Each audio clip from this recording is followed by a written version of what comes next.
चलिए, गांव पर गठबंधन के बाद रुक करेंगे मध्य प्रदेश का, यानी कि मंत्री का कबूलनामा, शिक्षकों का कारनामा। मध्य प्रदेश की बात की जाए तो शिक्षा व्यवस्था को लेकर खूब दावे होते हैं, बड़े बड़े दावे होते हैं, लेकिन जमीनी हकीकत कुछ और होती है। समय समय पर इसकी बानगी दिखाई भी दे जाती है। मध्य प्रदेश में कई ऐसे शिक्षक हैं जो पढ़ाने के लिए स्कूल नहीं जाते। इन शिक्षकों ने किराए पर एक दूसरे आदमी को रख लिया है। और ऐसा हम नहीं कह रहे, ये कह रहे हैं सरकार के शिक्षा मंत्री यानी कि राव उदय प्रताप सिंह। रायसेन जिले में एक कार्यक्रम चल रहा था। इस दौरान शिक्षा मंत्री ने भरे मंच से अपने ही विभाग की पोल खोल दी। उन्होंने ये कहा कि वो व्यक्तिगत रूप से ऐसे 500 शिक्षकों को जानते हैं जो स्कूल ही नहीं जाते, बल्कि अपने बदले किसी दूसरे को पढ़ाने के लिए भेज देते हैं। उनके जिले में ही उन्होंने ये भी बात की कि उनके ही जिले में ऐसे 100 शिक्षक को वो जानते हैं। इसके अलावा मंत्री ने सुरक्षा में लगे गार्ड की सैलरी का उदाहरण दे दिया। शिक्षकों को जमकर खरी खोटी सुनाई। ये कहा कि मेरी सुरक्षा में लगे गार्ड महज 32 से 34 हजार रुपए में काम करते हैं, जबकि शिक्षक 80 हजार रुपए लेकर अपना काम नहीं कर रहे। शिक्षा मंत्री के इस बयान पर सियासत तेज हो गई।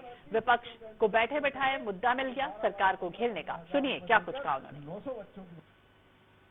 मैं 500 शिक्षकों को व्यक्तिगत रूप से जानता हूं जो स्कूल नहीं जाते, किराए से लगा रखे हैं लोगों ने, व्यक्तिगत रूप से जानता हूं।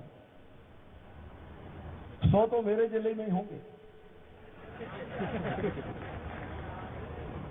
ये चुनौतियां हैं समाज की, जिन पर हमको मनन चिंतन करना पड़ेगा।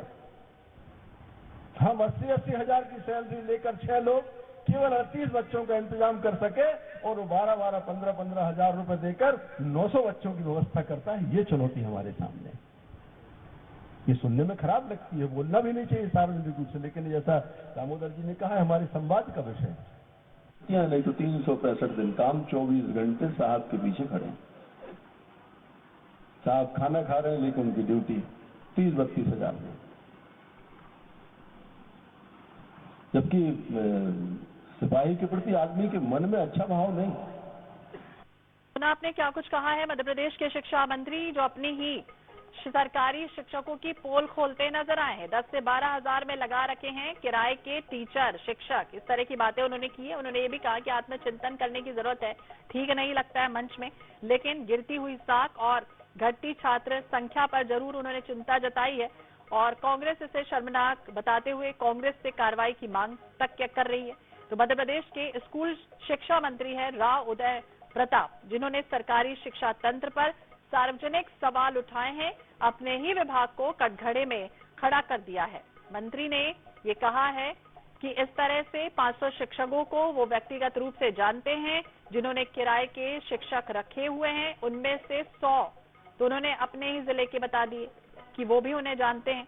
और ये भी कहा कि 100% अच्छे शिक्षकों में से 10 से 12% शिक्षक ऐसे हैं जिनके कारण पूरा शिक्षा विभाग बदनाम हो रहा है। तो सरकारी शिक्षा तंत्र पर कई तरह के सवाल उन्होंने उठाए हैं। 100 शिक्षक उन्हें पता है, व्यक्तिगत तौर पर वो जानते हैं। 500 शिक्षकों का पता है, सबको जानते हैं। लेकिन सवाल तो अब देखिए कई उठेंगे कि आखिरकार सब जानते हुए भी क्यों कार्रवाई नहीं हो रही। और यही सवाल कांग्रेस पूछ रही कि क्यों कार्रवाई नहीं हो रही। भाई, सिपाही 24 घंटे 365 दिन ड्यूटी करते हैं, जबकि सरकारी स्कूलों में कार्यरत शिक्षकों ने 10 से 12 हजार रुपए में किराए पर शिक्षक लगा रखे हैं। उनको 80 हजार रुपए तनख्वाह मिलती है। और हमारे जो गार्ड हैं उन्हें 32-34 हजार रुपए मिलते हैं। 24 घंटे वो सेवा में तैनात रहते हैं। कई तरह की बातों का उन्होंने जिक्र किया है। कांग्रेस के प्रवक्ता डॉक्टर राम पांडे जी हमारे साथ जुड़ गए। बहुत बहुत स्वागत है पांडे जी आपका INS 24/7 पर। और शिक्षा मंत्री के इस बयान को, इस भरे मंच से जो उन्होंने कहा अपने विभाग को लेकर, क्या कुछ कहेंगे? देखिए, हम तो कई बार कह चुके हैं और जो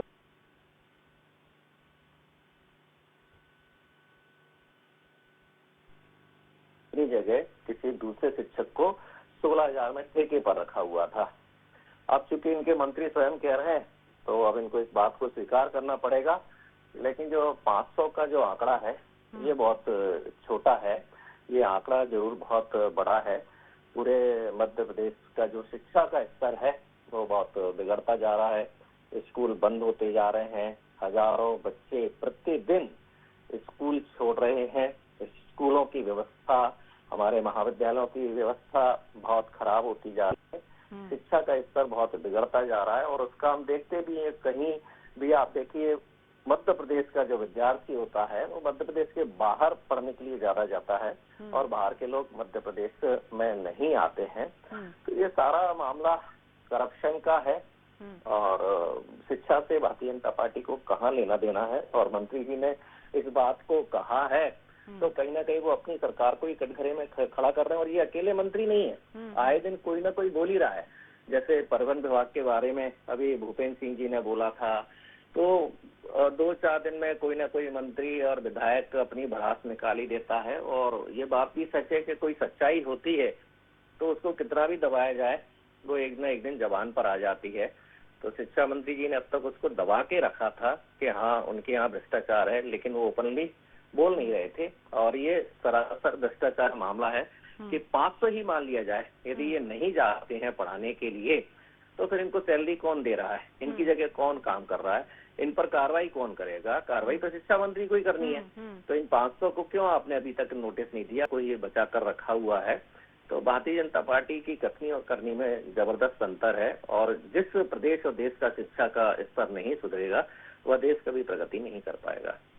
क्या कुछ होना चाहिए इस पूरे मामले में? क्योंकि अफसोस तो बड़ा जता रहे हैं, आत्मचिंतन तक की उन्होंने बात कह दी कि आत्मचिंतन करें। कौन करेगा आत्मचिंतन? जो शिक्षक हैं वो करेंगे, जो बच्चों के साथ खिलवाड़ कर रहे हैं। और उन्होंने ये भी कह दिया कि प्राइवेट स्कूलों में संख्या बढ़ रही है बच्चों की, लेकिन सरकारी स्कूलों के हाल बेहाल है। नहीं होगा कुछ नहीं। देखिए, प्राइवेट स्कूल में लोग भेज तो देते हैं, लेकिन जितनी भी वो कमाई करते हैं, मेहनत से करते हैं, चार पहिए के ठेले पर काम करते हैं, जहाँ भी कुछ करते हैं, जैसा तैसा काम धंधा करते हैं, उनका आधा पैसा बच्चों की पढ़ाई में ही चला जाता है, स्कूल की फीस में चला जाता है, बस की फीस में चला जाता है, महंगी किताबें होती हैं, महंगी ड्रेस होती है।